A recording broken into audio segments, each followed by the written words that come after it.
Hola, ¿qué tal? Muy buenos días a todos. Dejamos por un ratito las noticias y nos centramos en la vida saludable porque empieza la Junta Médica. Leslie, muy buenos días. ¿Cómo estás, Paola? Hoy día vamos a hablar de la importancia del uso racional de antibióticos. ¿O nos podemos quedar sin antibióticos? Es una noticia que salió el día de ayer, ¿no? Una alerta de la ONU y que ha rebotado en muchísimos medios de comunicación. Se lo vamos a contar enseguida. Pero también vamos a hablar sobre el hipertiroidismo y sobre el hipotiroidismo. ¿Cuáles son las diferencias? ¿De qué tratan? Se lo contamos aquí. Empezamos Junta Médica.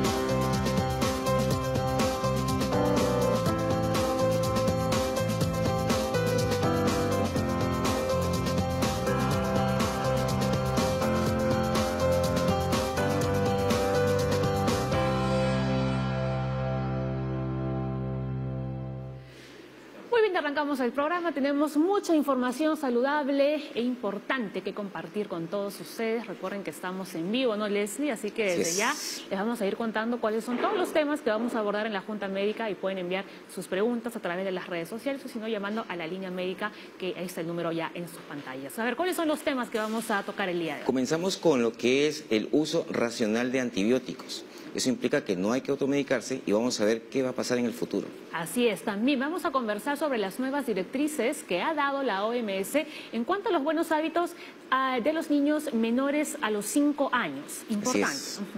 Hablaremos también de dos enfermedades que son el hipertiroidismo e hipotiroidismo. Son enfermedades que vamos a ver que son bastante frecuentes y se pueden prevenir.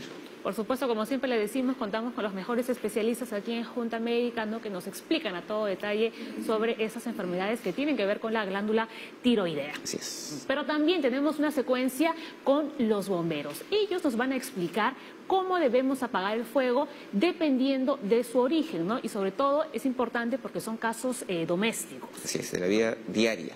Importantísimo. Muy bien, vamos a empezar a desarrollar ya el programa, Leslie, y vamos con lo primero que habíamos anunciado, ¿no? Que es que la ONU advierte sobre crisis de enfermedades, fármacos resistentes. ¿Qué significa esto? Que estamos abusando de las medicinas, en concreto de los antibióticos. Así es, mira, cuando existe una infección, cada infección tiene un tiempo de duración del antibiótico, y un antibiótico determinado.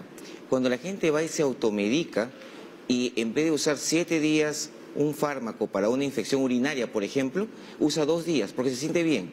Y lo que está haciendo es creando que esa bacteria que aún no se ha muerto comience a ser resistente a ese fármaco que utilizó. O sea, el hecho de abandonar el tratamiento antes de tiempo, ¿no? O antes de lo establecido, podría crear una especie de resistencia a las bacterias. Esa es la idea. Entonces, las personas que se automedican están creando, como digo siempre yo, monstruitos, que son bacterias resistentes. En el hospital tenemos bacterias que son sensibles a 1 o 2 fármacos nada más.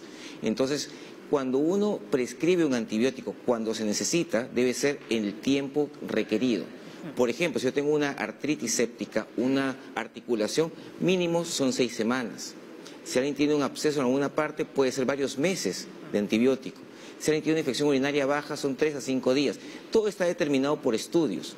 Si yo le doy menos tiempo, hago que esa bacteria siga viva y resistente a ese fármaco y voy a usar otro. Y mucha gente comienza a usar demasiados fármacos que al final nos quedamos sin nada. Entonces, justamente la alerta es esa. La alerta es, ¿tenemos que crear más antibióticos? O mejor dicho, usemos lo mejor. Utilizar adecuadamente los que tenemos hoy en día, ¿no? Porque esta alerta que se dio el día de ayer ha generado bastante controversia, ¿no? La noticia ha rebotado en numerosos medios de comunicación, ¿no? Y es importante que la gente entienda, porque muchos de repente pueden entender que lo que tiene que hacer ahora, o que lo que tienen que hacer ahora es crear nuevos fármacos, porque los que encontramos hoy en día ya no están sirviendo de manera adecuada. Claro, mira. Pero eso no es la solución. No, no es la solución. Las personas, por ejemplo, están con el resfrío, el moco les sale por todas partes y se coloca un antibiótico en la nalga y un corticoide en otra nalga por 3 días. Entonces sus bacterias que están viviendo ahí van a comenzar a sentir ese antibiótico y va a comenzar a hacer resistencia. Y usan antibiótico ahí y no se requiere, solamente hay que tomar sintomáticos. Y habíamos conversado también que si yo voy a crear un antibiótico, van a demorarse mucho tiempo. Se va a invertir mucho y simplemente el usarlo racionalmente es lo mejor. Entonces, cuando uno le dice a una persona, son 7 días, son 14 días, hay que utilizarlo. No que yo me siento mejor y ya lo dejo. Esa es la idea actualmente. Y atención a esta información, ¿no? Porque dice que si no se toman medidas para el año 2050, las enfermedades resistentes a los medicamentos podrían causar 10 millones de muertes cada año. Claro. Por ejemplo, penicilina es un antibiótico que en muchas partes del mundo ya no se puede utilizar. Por ejemplo, en España no se puede utilizar, pero acá en Perú sí se puede utilizar. Hay enfermedades, por ejemplo, sífilis, que con penicilina la matamos en un 2×3. En África, imposible de matarla. Y hay una enfermedad de la que hemos hablado aquí en Junta Médica que también se está volviendo resistente a los medicamentos, la tuberculosis. Claro. Tenemos nosotros una tuberculosis sensible a 4 fármacos, pero muchas personas, como son 6 meses, lo dejan en el camino. Entonces ahora dejan de funcionar y se vuelve una tuberculosis resistente. Y también la gente, esto sí demora pues un año, año y medio quizás a veces, también lo dejan. Y se forma lo que se llama tuberculosis extremadamente resistente, en la cual hay que usar pues antibióticos de bastante potencia, intramuscular todos los días por 6 o 9 meses, y a veces no hay fármacos para estos pacientes. Entonces, Leslie, ¿no? La recomendación a todos los que nos están viendo es que si vamos a utilizar antibióticos por indicación del médico, hay que cumplir lo que nos dice y no irnos a la farmacia porque no compramos antibióticos por nuestra cuenta, ¿no? Así es. Y nos lo administramos, ¿no? El tiempo que nosotros pensamos que es lo suficiente, ¿no? Sí, el ejemplo clásico son las mujeres que sienten que tienen una infección urinaria, toman una pastilla de un antibiótico X y ya se curaron, porque no era una infección urinaria.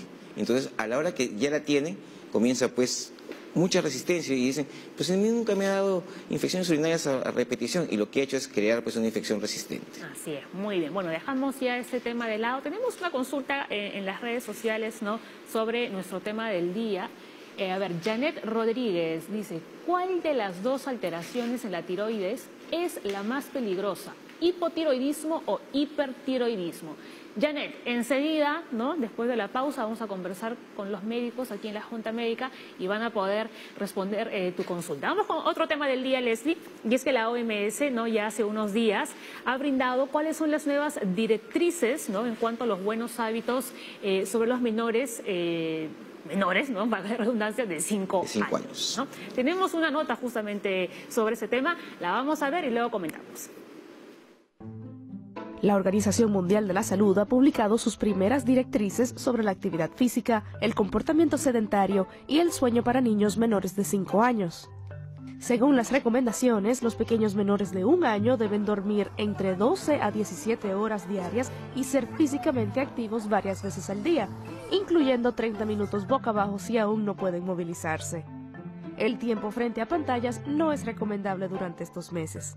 Para niños de 1 a 2 años se pueden reducir las horas de sueño a 11 y 14 y deben pasar al menos 180 minutos en alguna actividad física todos los días.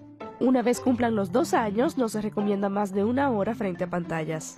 Los niños de 3 a 4 años deben dormir de 10 a 13 horas diarias y ejercitarse 180 minutos al día, de los cuales 60 minutos deben ser de manera moderada a vigorosa. Aún no se recomienda más de 1 hora frente a pantallas para esta edad.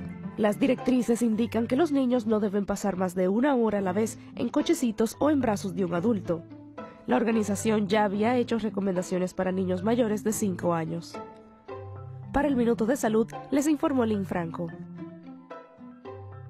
Muy bien, vamos a ir desglosando, ¿no?, estas nuevas directrices en cuanto a la edad. Vamos a ver, por ejemplo, en la primera claqueta, ¿no?, la información sobre este tema que acabamos de escuchar en la nota. A ver, Leslie, para los bebés menores de 1 año, tienen que estar al menos 30 minutos boca abajo repartidos a lo largo del día. No más de 1 hora sujetos en cochecitos, sillas o portabebés, y tampoco tienen que estar delante de algún tipo de pantallas. Eso es importante. A ver, la siguiente.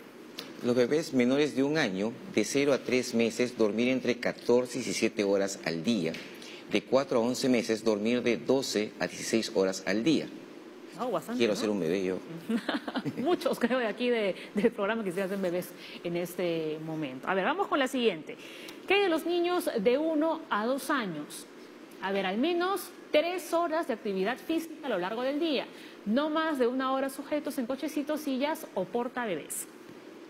Así es, ¿no? La idea es que hay que promover la actividad física para todas las edades. Y niños desde de pequeño, desde chiquititos, por supuesto, desde que son bebés.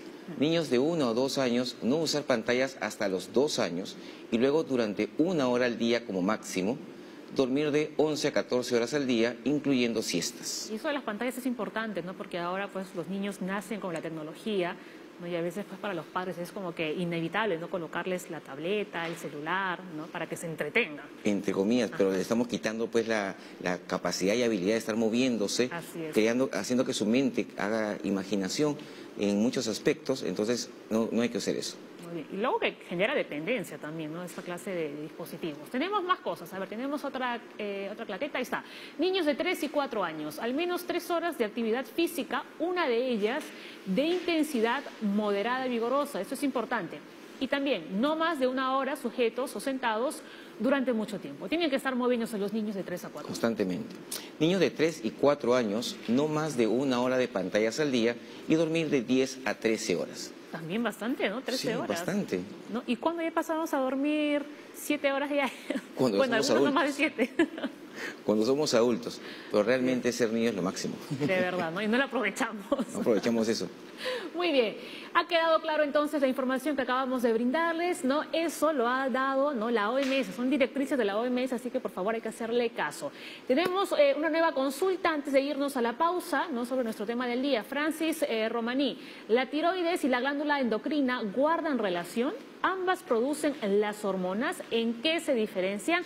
Bueno, bastantes preguntas que vamos a responder al volver aquí en la Junta Médica. Ya regresamos.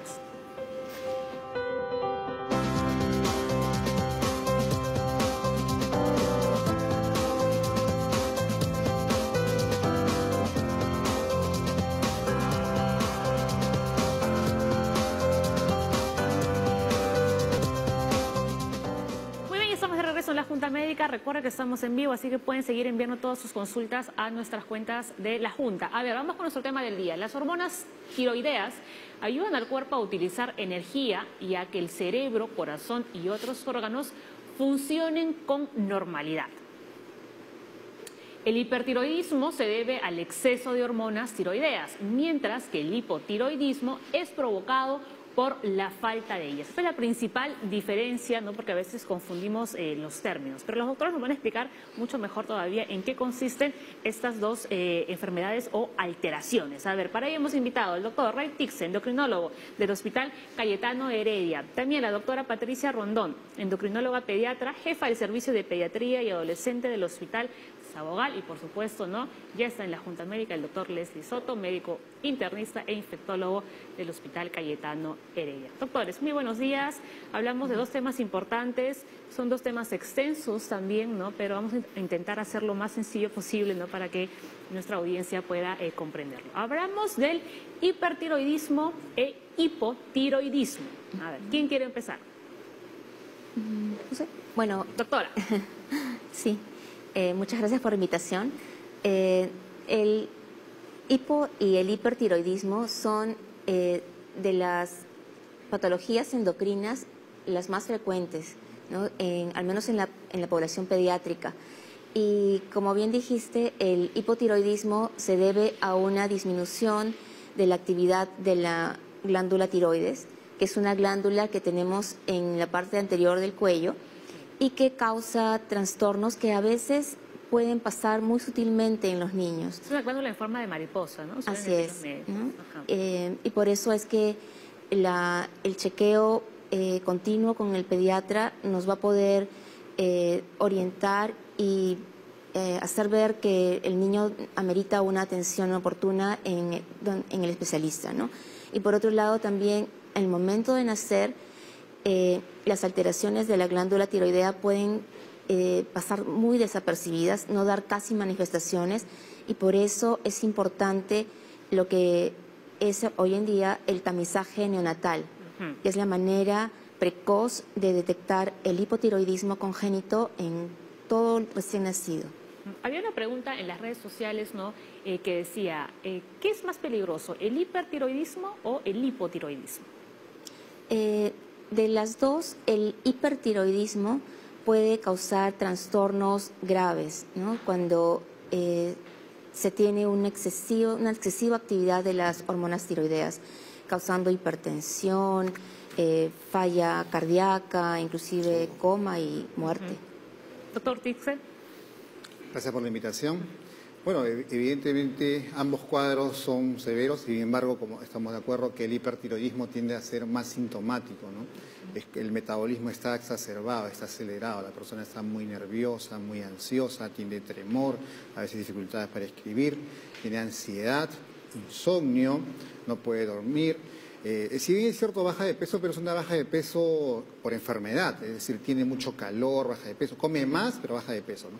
El cabello se le puede volver más brilloso, más lacio, la piel más fina, más brillante. Sin embargo, estos síntomas que les he mencionado les generan tanta incomodidad al paciente y generalmente pues llegan a la consulta médica, ¿no? Y tiende a ser más grave. Ahora, en el caso del hipotiroidismo, el cuadro puede ser más larvado, ¿no? Quiere decir, a veces el paciente tiene solo cansancio, cansado, con aumento de sueño, pero eso puede ser común, pues, ¿no? O sea, mucha gente anda cansada, tiene horas de labor. Hay muchas personas que tienen sobrepeso y lo achacan o dicen, no, yo sufro de la tiroides. ¿Esto es cierto? Es frecuente la consulta que la gente dice, doctor, debo estar mal de la tiroides por ese aumentado de peso. Pero hay dos cosas, ¿no? Primero, que el hipotiroidismo es una enfermedad poco frecuente, se da en menos del 1% de la población. En cambio, el sobrepeso se da en el 60%. ¿Uno de los síntomas del hipotiroidismo es aumentar de peso? Sí. ¿Todos los hipotiroideos tienen sobrepeso? No. Hay muchos hipotiroideos claramente diagnosticados que son delgados. Sí, entonces básicamente tenemos una glándula que nos regula cómo vamos a funcionar diariamente. Cuando funciona demasiado, estamos, como dice Ray, eléctricos, ¿no? El paciente está pues recontramovido, hay que pararlo porque está demasiado activo y todo el cuerpo está activo. O sea, el corazón funciona más, el cerebro funciona más, uno va al baño constantemente. Y el hipo es como que te quitan la pila. El paciente está todo lento, todo disminuye la forma de comer, más lento, se estriñe, cansado, con sueño, sube de peso. Entonces, la tiroides es importantísima porque va a regular que uno esté realmente funcionando adecuadamente, ¿no? Entonces, como mencionamos también, la parte del hipertiroidismo es más dañino realmente. ¿Cuántas tormentas tiroideas has visto, Ray, que llegan al hospital? Sí, vale, con mucha severidad, con una enfermedad muy severa, incluso en unidad de cuidados intensivos, en unidad de cuidados críticos, ¿no? ¿Y qué es lo que causa, ¿no?, estos trastornos? Las enfermedades, tanto el hipo, la causa más frecuente de hipotiroidismo, hipotiroidismo es más frecuente que hiper, ¿no? O sea, estamos hablando más de hiper, pero hipotiroidismo es claramente más frecuente que hipertiroidismo. O sea, hipotiroidismo es la carencia de hormona tiroidea. La causa más frecuente es la enfermedad de tiroiditis de Hashimoto, es una enfermedad autoinmune. ¿Qué quiere decir enfermedad autoinmune? Que el mismo cuerpo, por una alteración, va a atacarse de la misma glándula. O sea, las células, los leucocitos, el sistema inmune, el sistema de defensa del cuerpo, por un error, empieza a atacar a la misma glándula tiroidea, la va consumiendo, y luego va haciendo que ésta se inflame, y esa inflamación crónica genera cicatrización y finalmente déficit de hormona tiroidea. Ya antes era muy frecuente el déficit de yodo, ¿no? Sobre todo cuando se utilizaba sal no yodada, ¿no? Sobre todo en zonas de la sierra, ¿no? Con tierra deficiente en yodo. Sin embargo, desde la década de los 70, final de 70 o de los 80, ya la sal tiene yodo, entonces esto prácticamente salió. Ahora, ¿es posible pasar de hipertiroidismo a hipotiroidismo y viceversa? Así es. Sobre todo en las enfermedades autoinmunes se habla que es un espectro de una alteración común. Entonces uno puede pasar del hipo al hipertiroidismo por ser una enfermedad autoinmune, ¿no? Es más, en algunos niños y adultos también que tienen enfermedad de Graves, que es un tipo de hipotiroidismo autoinmune, pueden empezar con un periodo breve de hipertiroidismo, ¿no? Y luego ya establecerse como un hipotiroidismo. Claro, luego cambia. Sí, es más, mucha gente que tiene hipertiroidismo, el tratamiento es convertirlo en hipotiroidismo muchas veces. ¿El hipo es más fácil de tratarlo que el hiper? Sí. Ajá, interesante. A ver, tenemos aquí este cuadro de los síntomas del hipertiroidismo. A ver, pérdida de peso, nerviosismo, irritabilidad, ansiedad, dificultad para dormir, latidos rápidos e irregulares, debilidad muscular, fatiga, diarrea, intolerancia al calor. Muchos síntomas. Sí es. Y en niños esta es más frecuente la irritabilidad, ¿no? El niño está a veces lloroso. En el niño pequeño puede ocurrir esto, ¿no? Que está con mucha con mucho llanto inexplicable por la madre, baja de peso, diarreas frecuentes, ¿no? Entonces eso amerita la intervención, ¿no?, médica. Ahora, ¿se puede dar el caso de que los síntomas se visibilizan más cuando hablamos de hipertiroidismo que en hipotiroidismo? Se hace más evidente. Claro, sí, son más sintomáticos, ¿no? Bajan de peso los síntomas. En cambio, el hipotiroideo generalmente es un cuadro más larvado. El hipotiroidismo, como le mencionaba, cansancio, el lentecimiento mental. Muchas veces la voz va cambiando el tono, se va volviendo más gruesa, el hablar más lento. Entonces, esto puede pasar desapercibido, tiene mal rendimiento escolar, mal rendimiento laboral. Desde ahí recién es donde ya van las cosas, o se hincha, entonces van a la consulta porque se siente hinchado o porque se le cae mucho el pelo, y ahí recién vamos descubriendo que tiene el cuadro de fondo. ¿Una madre gestante con hipotiroidismo puede transmitir la enfermedad a su futuro bebé? Sí, las madres que tienen alteraciones tiroideas, ya sea hipo o hipertiroidismo, pueden pasar anticuerpos, ¿no?, a su bebé y el niño desarrollar una enfermedad. Por eso es importante que la mamá que sufre de una alteración tiroidea esté controlada, ¿no?, y medicada, porque eso va a hacer que el niño también esté controlado y nazca con un cuadro menos severo. Claro. Pero otras consecuencias, tú me dijiste que podía tener, por ejemplo, si un niño, ¿no?, nacía con hipotiroidismo. Sí, claro, sí. Porque tiene, como mencionaba Pati, es una causa reversible de lo que es daño cerebral. ¿No? O sea, el hipotiroidismo es una de las causas más frecuentes de retardo mental prevenible. Entonces es importantísimo detectarlo a tiempo. Y como dije, en el recién nacido es totalmente asintomático, ¿no? Entonces es importante el tamizaje neonatal para prevenir este deterioro en la capacidad cognitiva, ¿no? Y el tratamiento precoz va a hacer que el niño desarrolle como un niño normal. Perfecto. Lo otro que, justo la pregunta anterior, si bien es cierto, pasan anticuerpos a través de la placenta, ¿no? Además, no olvidemos que son enfermedades autoinmunes, quiere decir que tienen una base genética, ¿no? Es decir, si la madre tiene la enfermedad, es muy probable que el hijo, la sobrina, la prima o la tía también la tenga, porque está en la familia, digamos, esos anticuerpos están en la familia, ¿no?, grupos familiares, más frecuente en mujeres que en varones. Eso también es importante, ¿no? Es más frecuente en las mujeres. ¿Y por qué? En general, las enfermedades autoinmunes son más frecuentes en las mujeres. Mayormente en mujeres. Sí, mayormente. Después en el corte te doy una broma porque es más frecuente en mujeres. Bien, vamos a hablar. Cuenta ustedes después de la pausa. Así después de la pausa. Mira, entonces recapitulando un poco la parte de hipotiroidismo, como funciona menos la glándula, entonces el cuerpo lo que va a tener es aumento de peso, el paciente va a tener pues depresión, está estreñido, la piel se torna seca, hay mucho dolor, sensibilidad, rigidez muscular, el ritmo cardíaco está lento y la memoria deficiente. Entonces todos los sistemas y aparatos del organismo están como enlentecidos, a diferencia del hiper que es pues todo pilas y todo eléctrico, como han mencionado acá los colegas. ¿Cuál debe ser el tratamiento en todo caso para estas enfermedades? Bueno, en el caso del hipotiroidismo, el tratamiento es el reemplazo hormonal, ¿no? En el niño se hace por peso, ¿no?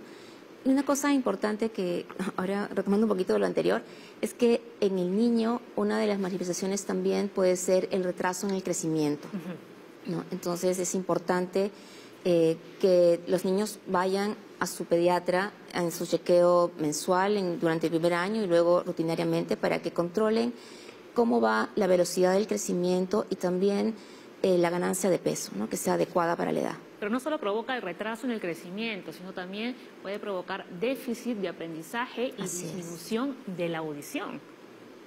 Es importante porque el niño muchas veces, como la glándula tiroidea es, digamos, el motor que va a hacer que se genere energía y se utilice bien en todos los órganos del cuerpo. Y el más importante, obviamente, es el cerebro. El niño va a tener una disminución en su rendimiento escolar, va a ser un niño que estudia, ¿no?, y pero en el momento del examen de repente se le olvida todo, ¿no? Entonces el niño dice, pero no capta, ¿no?, en la clase, ¿no? Y es un niño que muchas veces tiene cierta apatía, no es como todos los niños juguetones, sino que tiende a estar más tranquilito, apagado, ¿no? Interesante. A ver, otra cosa, hay que tener en cuenta, ¿no?, es lo que viene a continuación. El diagnóstico oportuno, ¿no?, de problemas en la tiroides en niños es fundamental, pues puede afectar gravemente su desarrollo físico e intelectual, ¿no? Básicamente lo que estaba comentando la doctora. Sí, y muchas mamás lo que hacen es darle vitamina sin ver realmente qué está pasando.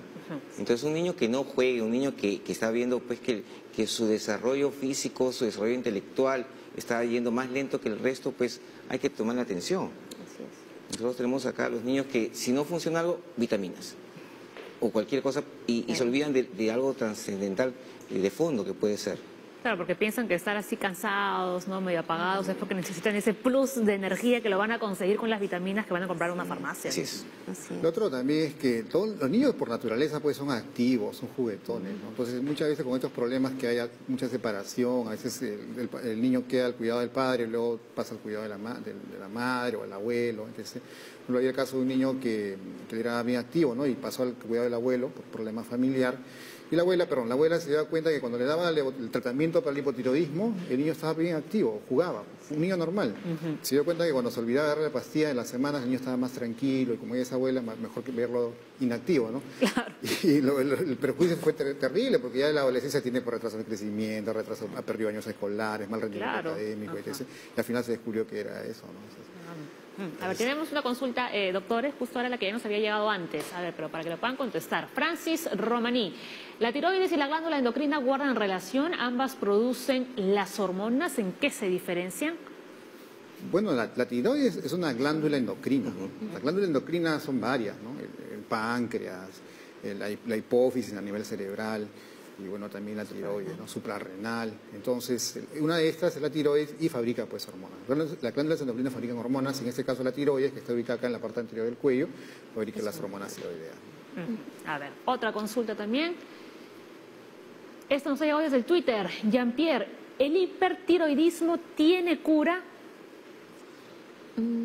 Bueno, tiene tratamiento, ¿no? Que inicialmente, al menos en niños, uno intenta el tratamiento médico con drogas antitiroideas durante unos años, ¿no?, durante un par de años, y muchas veces esto revierte y uno puede descontinuar el tratamiento. En el caso de que haya alteraciones por el mismo medicamento, efectos secundarios, o que uno vea que en el transcurso del tiempo no se logra controlar este estado de hipertiroidismo, uno puede pasar ya a la terapia definitiva, que puede ser la ablación de la glándula con yodo o cirugía, ¿no? Entonces sí se puede llegar a una cura. Sí, en adultos también existen los tres esquemas, ¿no? Drogas antitiroideas, son pastillas, yodo radioactivo o cirugía, ¿no? De inicio siempre se inicia con pastillas. Con medicación. Con medicación. Y una vez que el paciente está estabilizado, ya se decide continuar con esta o pasar a yodo radioactivo. Tenemos otra pregunta en redes. Cos Guerrero Doris dice, ¿existe un hipotiroidismo subclínico? Algo que vemos bastante frecuente, ¿no?, en adultos mayores. Si tuvieron familiares con hipotiroidismo, ¿cuán recomendable es chequearse y con qué frecuencia? ¿Cuáles son los exámenes completos para diagnosticar hipotiroidismo? A ver, Ray. Bueno, sí, existe, el hipotiroidismo subclínico sí existe, ¿no? Entonces, ¿esto cuándo es? Cuando la hormona tiroidea está en límites normales, quizá normal inferior, pero normal aún, y la TSH, que es otra hormona contrarreguladora que se fabrica a nivel de la hipófisis, que está en la base del cerebro, que regula la función de la glándula tiroidea, está elevada. ¿Eso qué quiere decir? Nos muestra que, si bien es cierto, el funcionamiento hormonal es normal, pero a costa de un sobreesfuerzo en la regulación, ¿no? Entonces, este va a indicar tratamiento, sí, en algunos casos, ¿no? Por ejemplo, gestantes o cuando tienen anticuerpos positivos, ¿no?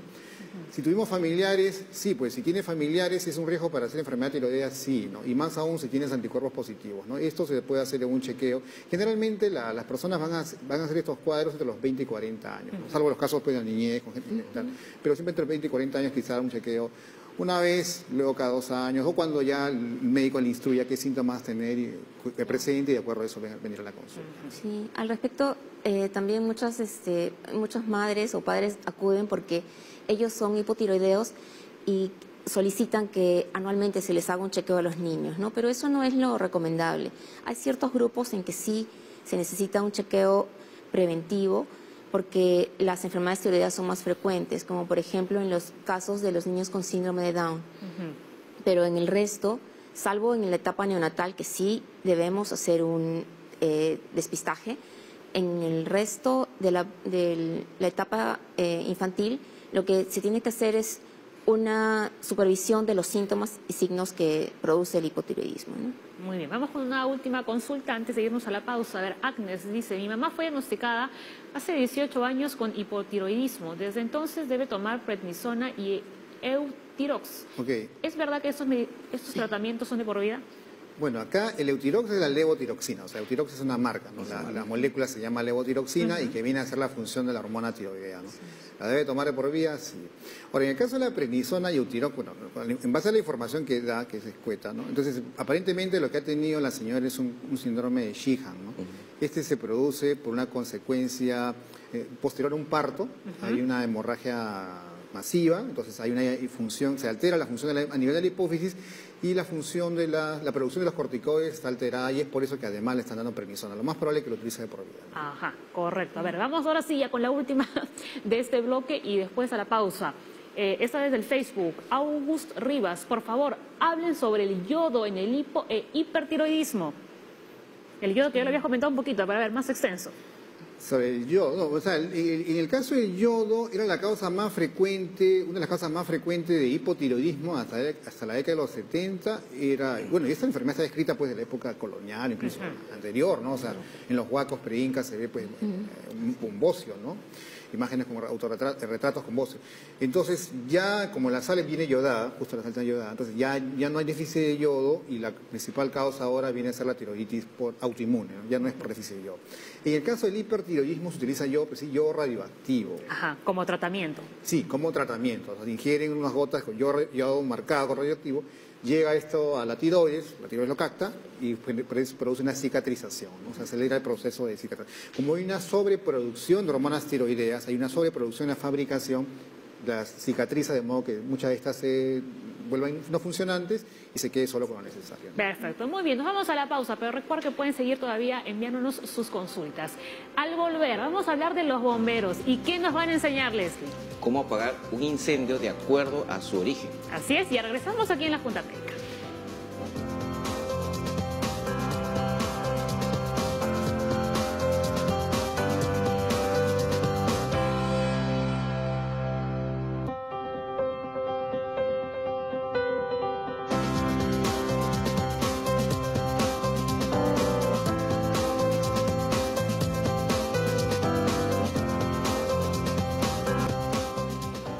Que está en casa, ¿sabría cómo apagar un incendio, ¿no? Que se haya originado de forma doméstica? Sí, mucha gente simplemente agarra y le echa agua, pero el agua no es simplemente el único medio. Los bomberos nos van a explicar cómo apagar todos estos incendios. Y a veces incluso el agua no es recomendable. Claro, puede exacerbarlo. Se lo contamos ahora.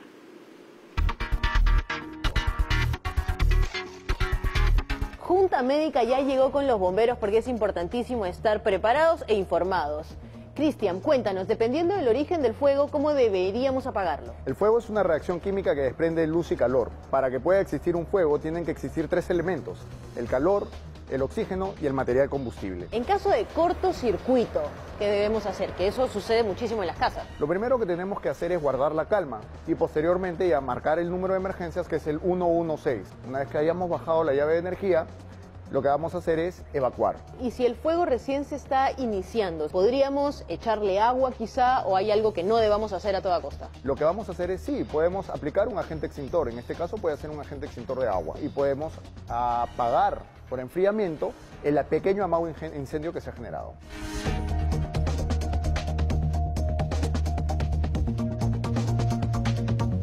Escenario número 2. Si el incendio o el fuego se iniciara en nuestra cocina, ¿qué hacemos, Cristian? Bien, vamos a dividir en el tema de la cocina en dos etapas. Primero, nuestra cocina en el hogar y segundo, una cocina industrial, llámese un restaurante. Generalmente nosotros cocinamos con mucho aceite. Bien, entonces, ¿qué pasa si este aceite se prende a altas temperaturas, obviamente? Recordemos el triángulo del fuego. El fuego tiene tres elementos: el oxígeno, el calor y el material combustible. ¿Qué es lo que vamos a hacer? Eliminar uno de ellos. En este caso, como es una grasa animal, es un aceite vegetal, lo que vamos a hacer es sofocarlo.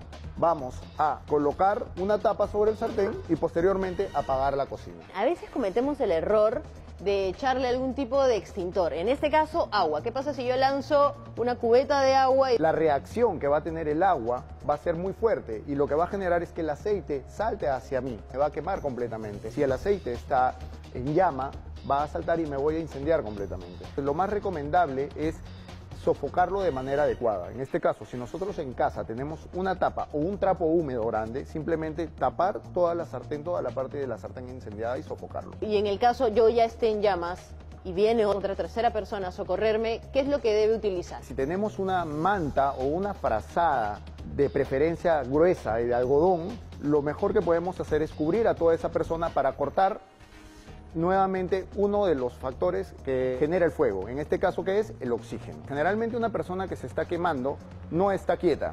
Esta persona siempre va a estar corriendo de un lado hacia otro lado.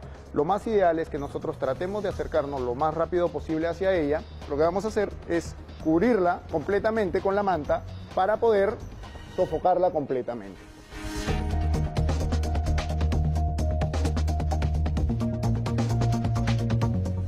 Cristian, tercer escenario. Tenemos un posible incendio en nuestro auto. Paso a paso, ¿qué debemos hacer? Bien, paso número 1. Lo primero que tenemos que hacer es apagar nuestro vehículo.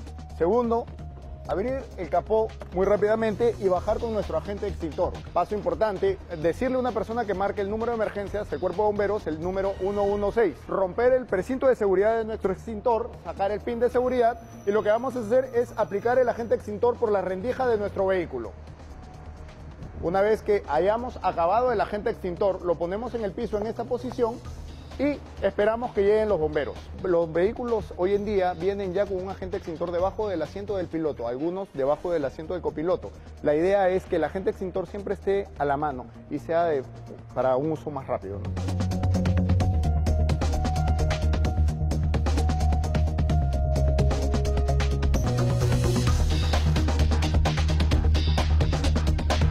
Con estas tres acciones de cómo sofocar el fuego en caso de un cortocircuito, incendio en cocina o incendio en auto, cerramos nuestra intervención de Siempre Alerta con los bomberos. Gracias. Bueno, agradecemos a los bomberos del Perú, ¿no?, por toda esta información valiosísima que nos han brindado, ¿no? Ya hemos aprendido entonces cómo debemos extinguir un fuego según su origen. Así es, y asimismo nos han dado el número para llamar, 116. Porque cuando uno comienza con un fuego hay que comenzar a administrar todo, llamar por teléfono para que nos vayan a ayudar e ir viendo pues la gente que está en la casa y no cometer ningún error ya que nos han dado los consejos adecuados. Claro, el asunto aquí es que a veces cuando suceden estos casos, ¿no?, de un incendio, por ejemplo, nos ponemos muy nerviosos. Claro. ¿No? Y perdemos todo lo que nos han enseñado. En ese momento nos olvidamos que no sabemos qué hacer, ¿no? Pero hay que guardar la calma, ¿no?, y hacer lo que nos han indicado los bomberos. Por ejemplo, si tenemos una olla o un sartén, ¿no?, que está envuelto en llamas, ¿no?, hay que taparlo con la tapa. Con la tapa. Evitar, ¿no?, lanzarle un chorro de agua, una cubeta de agua, porque va a ser peor. Claro, que sacar el oxígeno a esa zona. Muy bien, muy importante. Tenemos otra consulta sobre nuestro tema del día, ¿no?, que es el hipertiroidismo y también el hipo. A ver, Fernanda Villanueva, ¿qué dice Leslie? Me detectaron hipertiroidismo hace 4 años y desde entonces solo lo controlo con pastillas. ¿Qué consecuencias trae la cura de esta enfermedad con el yodo radioactivo? Bien, enseguida lo vamos a conocer porque nos vamos a la pausa, pero al volver, como ya saben, respondemos todas sus dudas. Ya regresamos.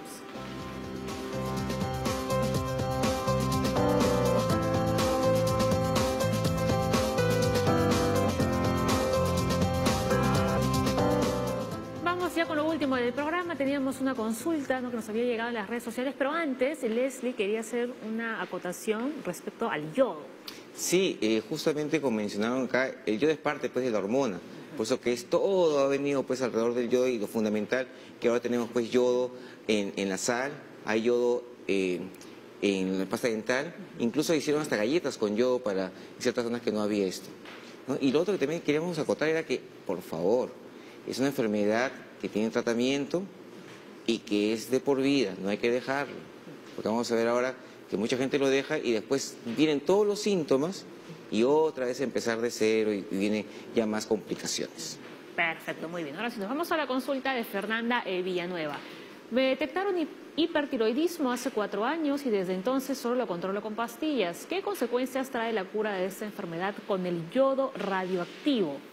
Claro, ahí hay, bueno, el yodo radioactivo puede darte hipotiroidismo, ¿no? O sea, pasar del hiper, pasar al hipotiroidismo, ¿no? Por eso hay dos esquemas, en realidad, dos guías, ¿no? La guía, una que recomienda usar solo pastillas hasta año y medio, y luego, si el año y medio no se ha curado, plantear la posibilidad de yodo radioactivo, ¿no? Y la otra alternativa es a los 3 meses, una vez que se ha controlado la enfermedad del hipertiroidismo, tempranamente, a los 2 o 3 meses, empezar a usar yodo radioactivo. Ahora, uno le pregunta al paciente, uno le dice, no hay posibilidad de yodo radioactivo, te puedes curar el hipertiroidismo, y puede darte hipotiroidismo, pero entonces, ¿qué es más fácil tratar, un hiper o un hipo? Más fácil tratar es un hipotiroidismo. Entonces, esa sería la consecuencia. Sí. El hipotiroidismo, y te requiere tratamiento de por vida, pero es mucho más fácil tratarlo, ¿no? Que el hiper. Incluso por una mujer que se va a embarazar.